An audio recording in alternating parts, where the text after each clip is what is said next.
Hello everyone, I'm your host MX2, and in this video we'll be going over the workflows used in modeling these series of circulars. So here you see me just kind of jumping around where in the extended version I basically will go over the workflows in full, where basically I go over the process of creating all of them and how I went about.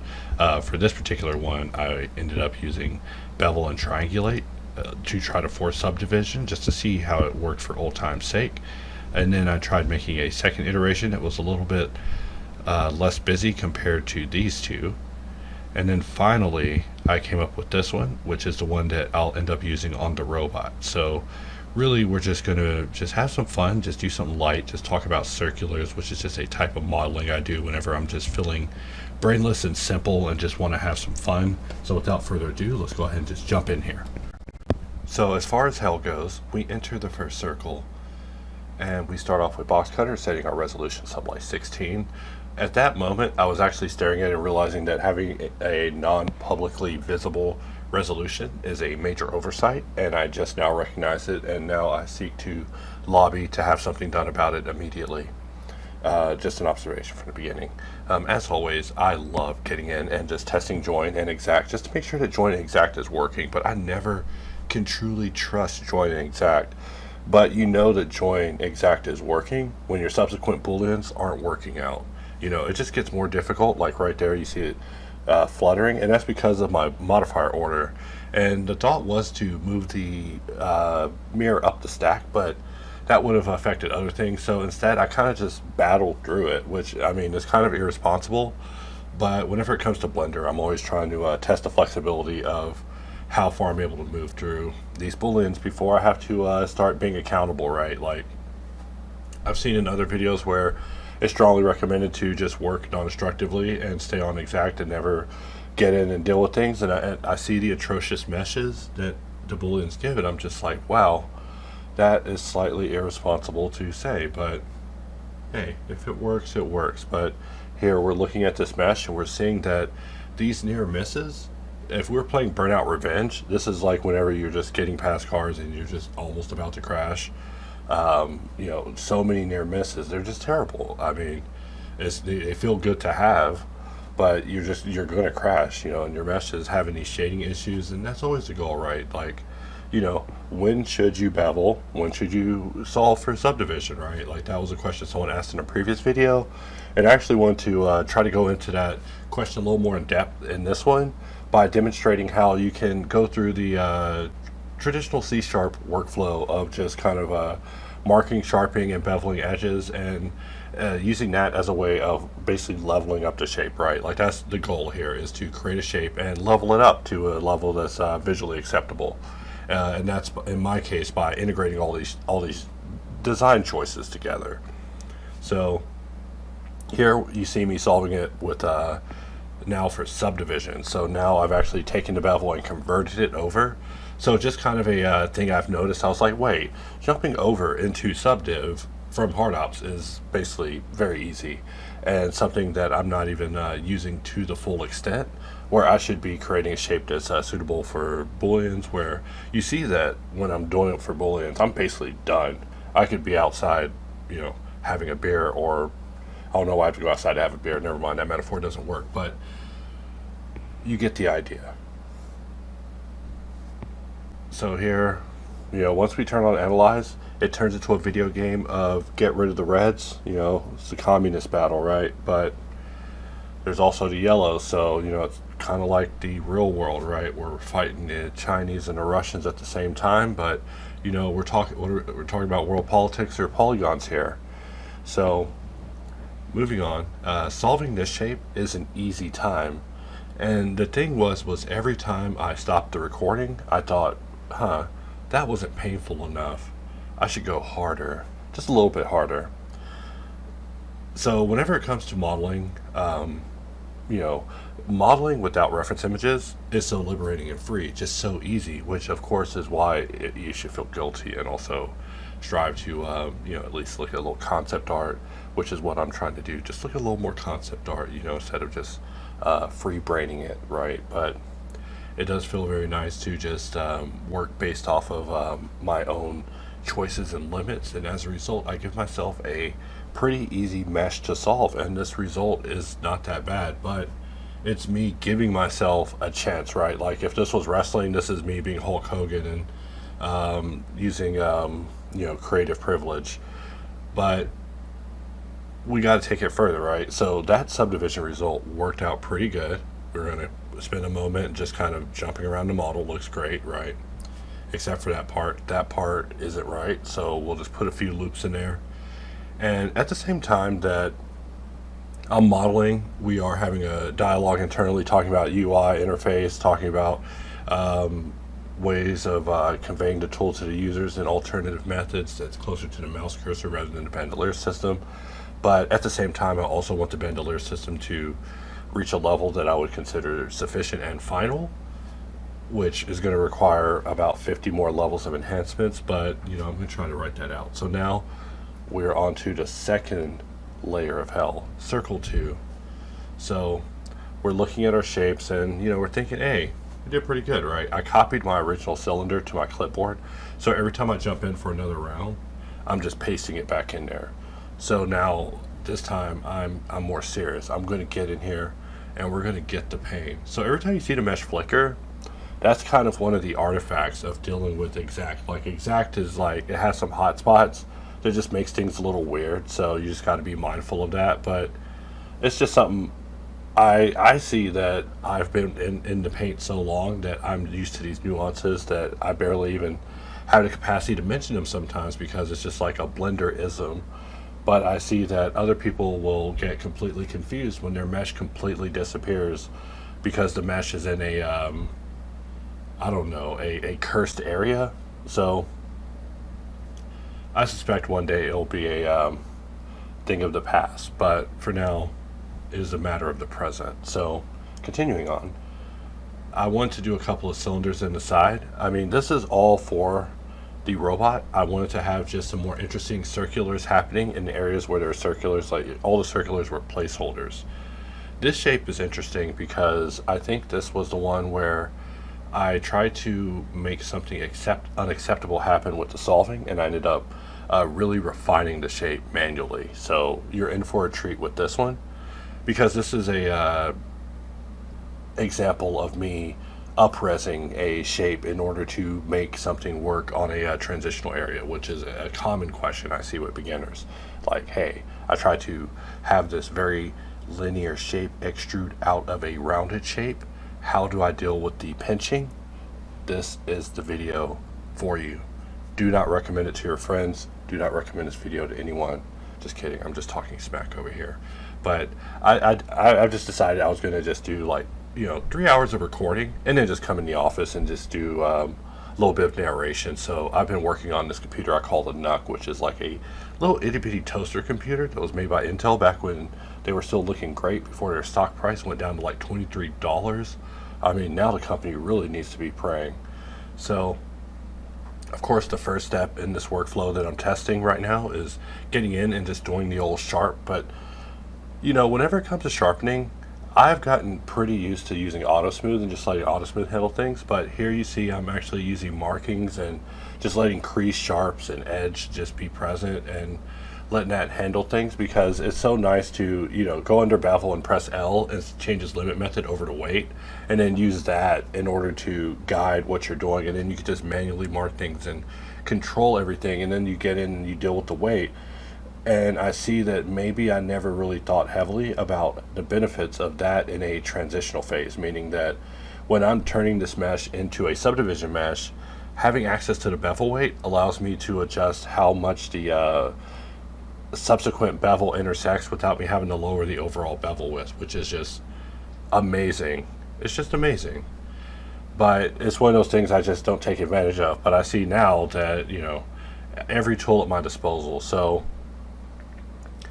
if you're looking at this and you're wondering like, hey, why is this guy even doing this? I say it all the time over and over. I'm like, hey, every time I solve, I learn something new. I'm seeing a new solution. I see a new request. I see a new thing that needs to be refined, a new thing that needs to be tuned up, needs to be beat with a wrench. Every time, just a little bit more. I see just a little bit more with every shape. I just learn a little bit more. And I was thinking earlier, as kind of a very nihilistic thought. I was thinking, if the whole world gave up modeling, like 3D modeling, right, because AI took it over, right, but I continued modeling because everyone else gave up, does that mean that I'm the best modeler in the world? Look, I'm not trying to be the best modeler by the rules of disqualification, but it's like that Family Guy skit where, it's like there's no oxygen on the moon for him either, and that would just be me. But you got to just keep on keeping on, no matter the circumstances. There's always going to be circumstances that seek to, shorten and simplify your journey and stand in your way as obstacles, but all you can do is just keep going no matter what. And just like that, my microphone starts going nuts and glitching out on the computer. Like the moment I start turning motivational in this dialogue. So now we approach the part where I notice that the side has a little bit of a pinching effect happening. And so my first thought when I see a little bit of pinching is give it an edge in order to just kind of quarantine the area and leave it isolated. But that is only a stopgap measure for dealing with the situation at hand. So we want to do something a little bit more permanent, but we still have more solving to do. So got to fight the Ruskies, got to get the red out of there, and after that things start looking pretty good. It'd be crazy if I got demonetized over saying something like that, even though they are like the bad guys again. They're gonna just be the bad guys in movies. Is that what happens? So right there is like an omen to what is going to happen. Just that loop that had to be corrected in a double triangular formation there. Eventually I will have to double the resolution, and that area will get what I call a happy ending. I'm trying to talk dirty about geometry, but the way that it pinches is what I would call an unhappy ending. And lately, I think I mentioned in a previous video that I've been playing this game called Tetris Forever, which is quite possibly the worst Tetris game I've ever played. I mean, they don't even have bots on the game, but they added another Tetris game on it through an update, and that game is also terrible. It's like, come on, you guys made a million Tetris games, and you're saying that every Tetris game you release for MS-DOS is a piece of, oh my god, come on. This is terrible. I love a game where you flash back through the eras of the past of a video game, but where it correlates to the work at hand is, me solving this is me executing my frustration with this Tetris game, because I wanted to solve puzzles. I wanted to get in and have some fun with Tetris and experience Tetris from people who were passionate about it and own the IP. It's like, dang, man. What'd be crazy is if I put HardOps, if I put Tetris in HardOps, I'd probably get the hell suit out of me. But I'd probably make a better Tetris than they would. I'd make a Tetris that you'd get addicted to, but I don't want people entering Blender to play Tetris. But, I think about it all the time, like, Tetris, though. So, just getting in here, solving, receiving a little correspondence all of a sudden, I suddenly become very active in the middle of these narrations where I'm out here just spilling my guts to God knows who's listening. I assume GPT. Like, I've been asking GPT about myself, and they're like, that MX guy, he's a no-nonsense modeler who means well. It's like, wow, thanks. It doesn't even talk bad about me. It doesn't even call me a contentious figure. I'm not even a figure. I'm just a guy. Like the Big Lebowski. I'm just a dude. Which I was trying to watch that movie the other day, but I wasn't able to find a streaming service with it. So here we're doing a kind of a cross-angle solve inside of a rounded area, which isn't my favorite, but this is literally going to be used in the rounded areas of the previous robot video. So, maybe not this one. I'm going to have to start modeling some more contemporary circulars, but I know I do need a small collection of circulars in order to deal with the cylinders that were relatively simple, right? So this is why I left the cylinder simple in the previous videos, but now we're at the end where we're able to admire the work that we've done, right?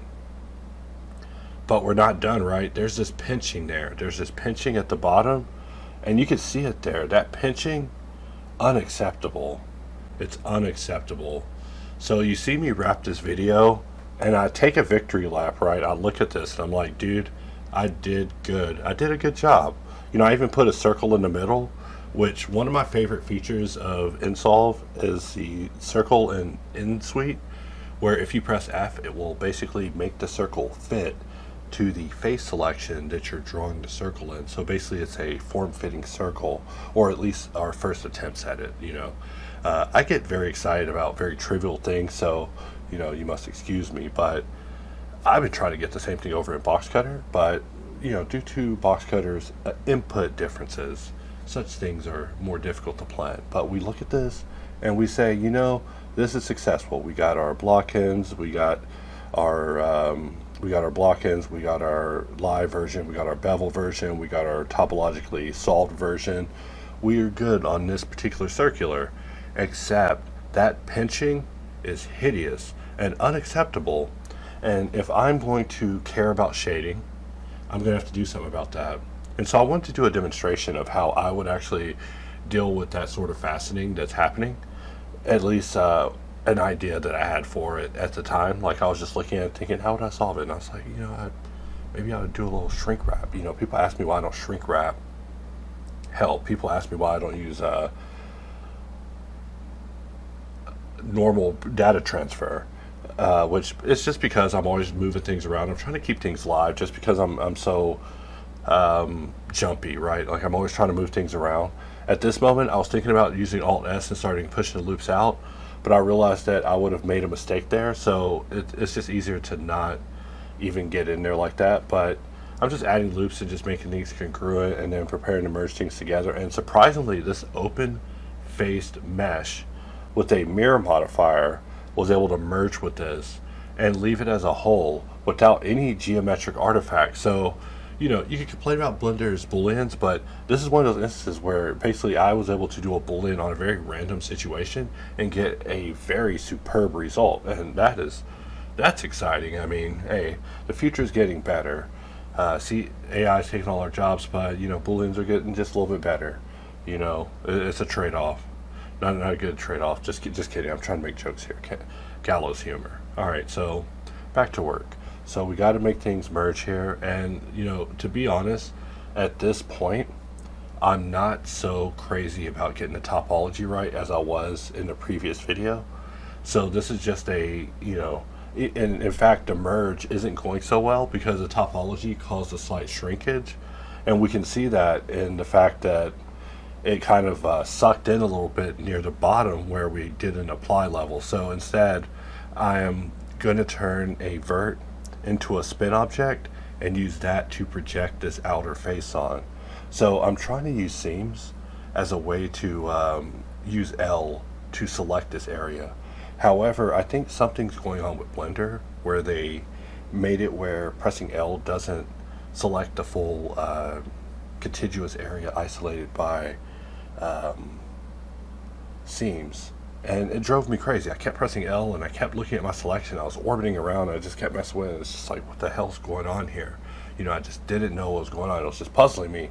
And I hate it when selection is puzzling. Like, it makes me want, you know, every time a system is begat of repeated frustration and a cluelessness that I know that if I'm experiencing it, then I know that the user is also experiencing it. So that's kind of one of the things that kind of motivates me as far as like product design and tool ideas is I'm just modeling and modeling and modeling. And as I run into issues, I'm thinking, well, they're definitely running into this issue. You know, I'm modeling without my glasses and I'm like, wow, I can't read the screen. You know, I know someone can't read their screen because they left their glasses in another room. So what do? You make big text.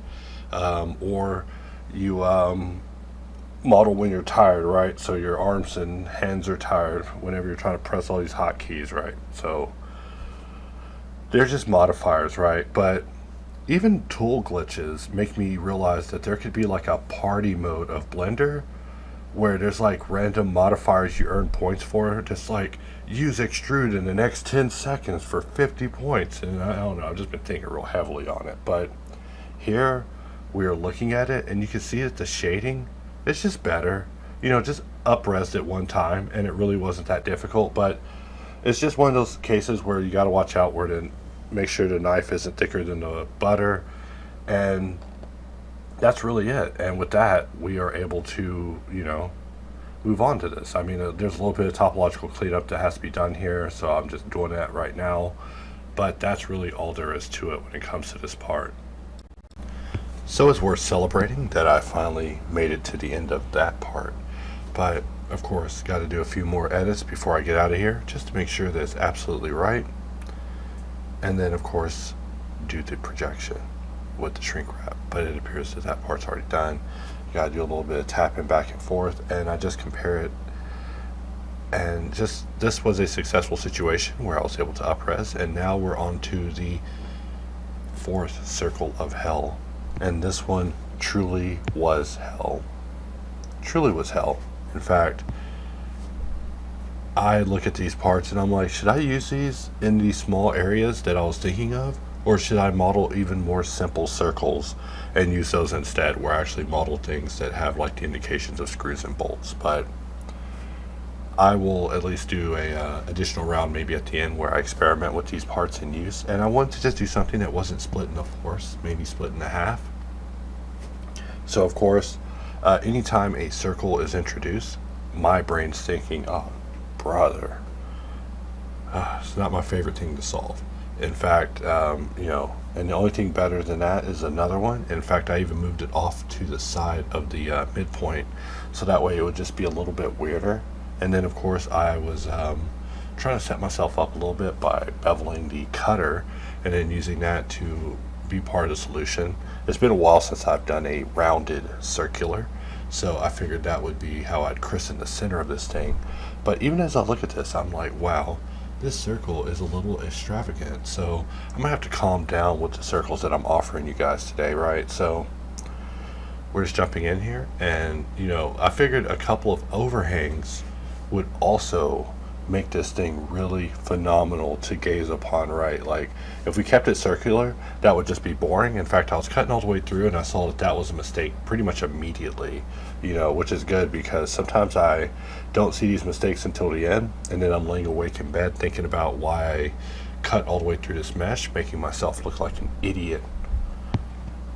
But we're just going to keep doubling down, changing the parameters until we find the parameter that lets us cut an angled cut here. And we are just making excellent progress with this thing. And me applying is me choosing to just get on with the party. So here you can see me playing with the prototype Pi system that's coming to nSolve. Right now it is not completely at the level that I want it to be at.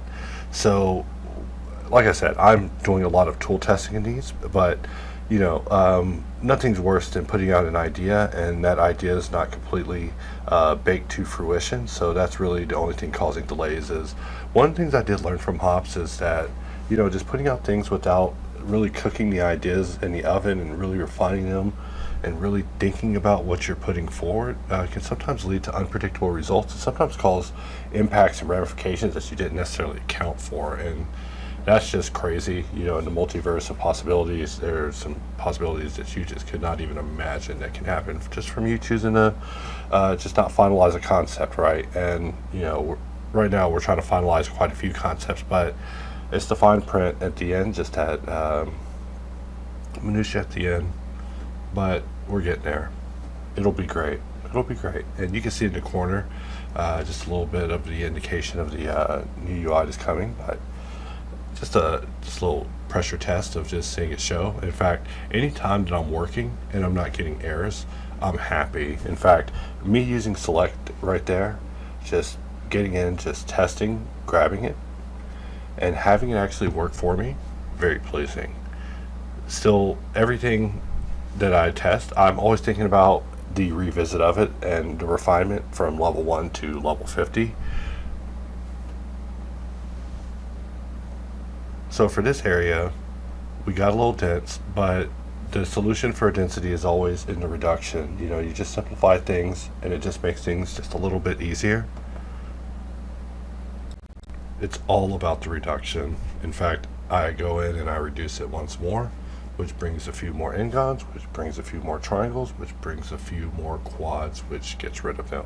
I mean, I love helping triangles meet each other. If you're a lonely triangle looking for other single triangles in your area, let me know. But if you're an oblong triangle or an isosceles or something like that, I don't know if I can help you. Some triangles just can't be helped, just saying. And also, if you're a parallelogram, just forget about it, you know, and get those trapezoids out of here. I don't know. I was about to make up a new shape called the trapezoedron, but continuing on, here we're just in this video, we're just being random, making up shape names. I might have to use that in a later video, invent the trapezoedron. But for now, we're just stitching things together, just getting rid of the red, chasing out the Ruskies, working our way to the end. This video has been brought to you by HardOps. Just kidding. I mean, I don't know, maybe I might use a little HardOps later, but I'm just playing. Just start brought to you by different add-ons, you know. This moment brought to you by Boxcutter. Boxcutter, it'll cut a box. It'll cut a lot more too. Just letting you know. Watch out. It's cutting up in a classroom near you. But going back and watching myself work again, I learned so much, you know, about how I deal with problems. You know, with this area, I tried to deal with that with a really heavy hand, but we see that I have to clean up one side, have to clean up the other side, then dissolve. But that was a lot more keystrokes than I wish it was. So it does make me wish that maybe dissolve had some sort of paintbrush mode that was a little bit more powerful, that was able to clean up areas of such large volume, because sometimes I see these people and they're advertising cleaning tools, and they're like, yeah, you can clean up meshes that are this bad. It's like, Jesus, how do you get a mesh that bad? I mean, I've booleaned a lot of meshes, and I still haven't encountered some of the meshes that I see in the advertisements for some of these cleaning tools.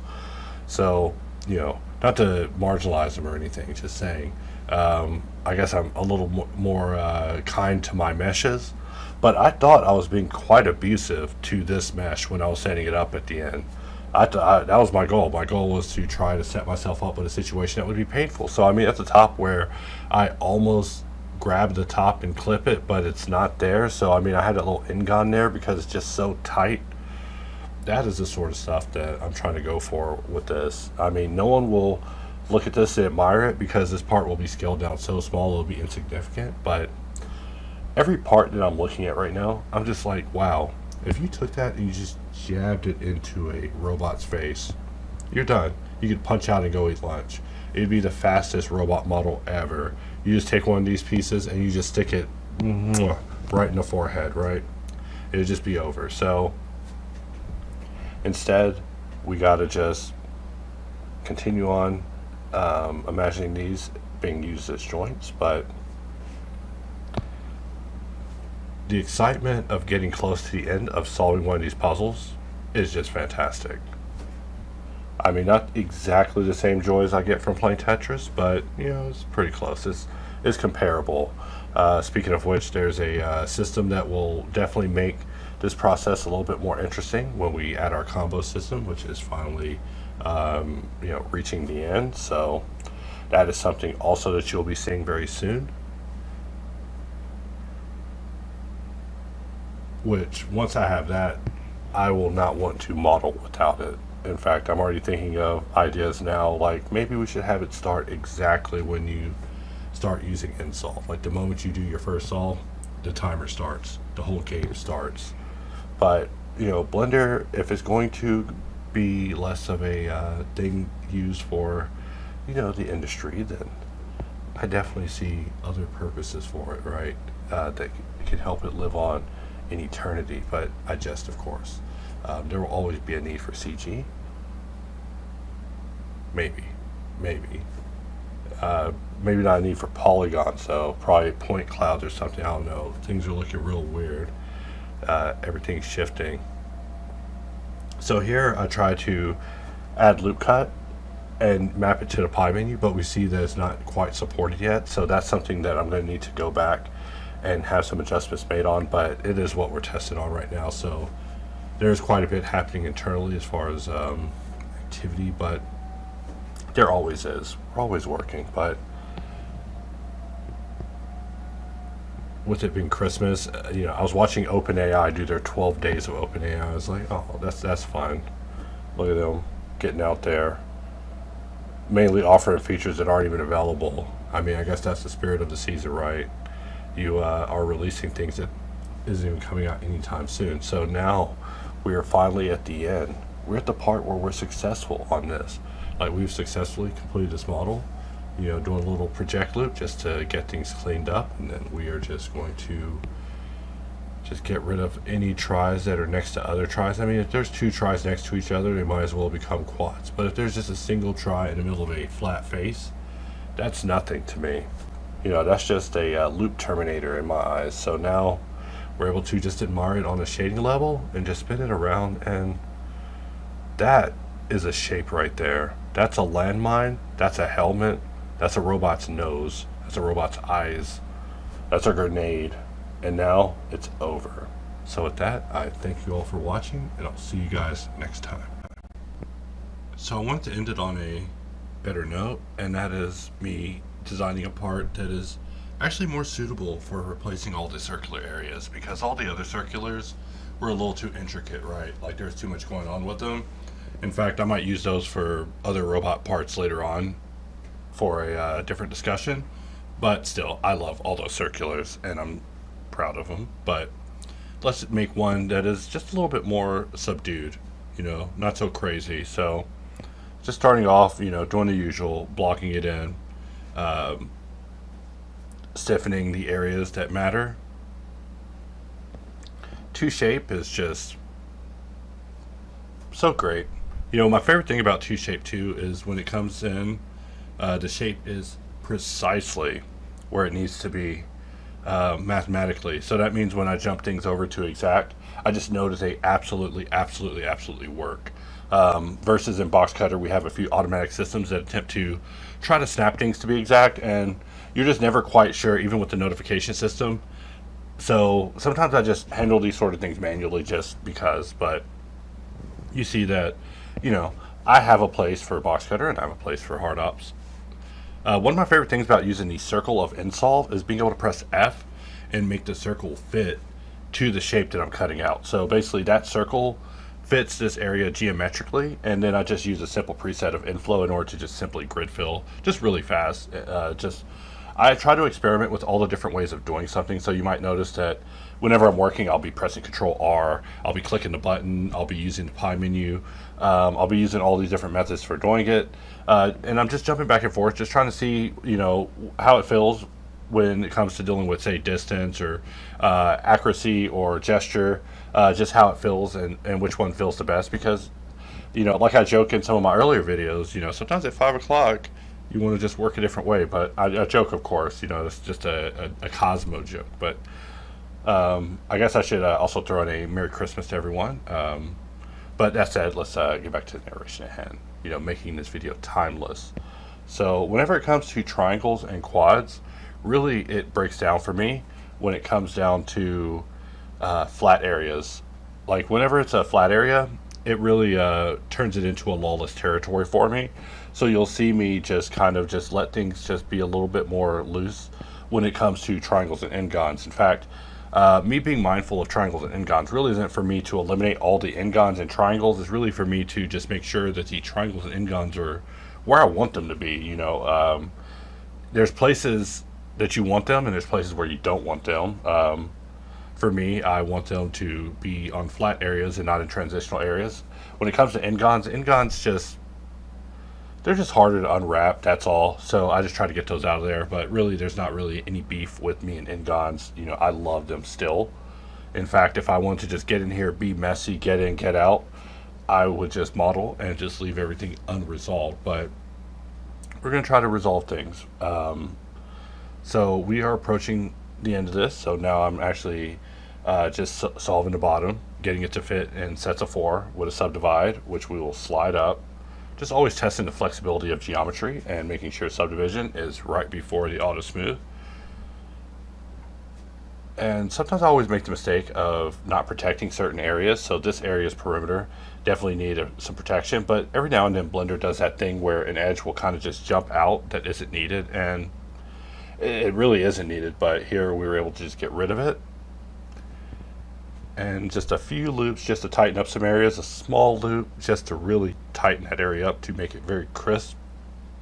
Just something about Subdivision just really is resonating with me right now, but believe me, if Blender came out and said, hey, we're using GPU powered bevel modifiers, the bevel's powered by the GPU, I would say, how does that work? And then I would just use it. So here you see I just grabbed an edge and just basically shift clicked on EM macro in order to just extrude it down. Just one of the many uses of EM macro. It's just a simple little macro. But the edges that are coinciding with the loop is causing a bit of a hit. You know, when is a circle not a circle? Well, if you asked me, I would say that is when the points are not equidistant. So we look at this and I see that, you know, that's going to need some adjustment. And even with the materials, you know, I'm just looking at it for a moment, but watch, it'll hit me before this video is over that down in that area where we have the little round divot at, that we probably want to do something about the flow happening there, just whenever it comes to Subdivision. Because even I can overlook those things sometimes and make mistakes when it comes to Subdivision. That's why it's fun to play with. It's like just a puzzle modifier added onto modeling, right? The puzzle of having to deal with topology. But as I always say, topology will probably be a thing of the past, knowing the way AI is going to probably just use point clouds and everything. But here we see that I'm able to simplify it pretty good, but what would be good is if I simplified it even more, if I took that whole area and slid it into the mirror junction area. Not the nicest look topologically, but would result in me not having any impact with this area anymore. And this is the point in which I realize it. We slide that over to the middle, and that gives me the circle. So this area somehow jumped its circuit. We don't know what happened here, but we'll just go ahead and just do a quick little repair there, consolidation, and pretend like we don't know what happened. That was kind of weird, but we're back up in the club. You know, gotta throw one more of those out before 2024 ends. And we're just getting a good look at this, and with that, it's over. Thank you all for watching, and Merry Christmas.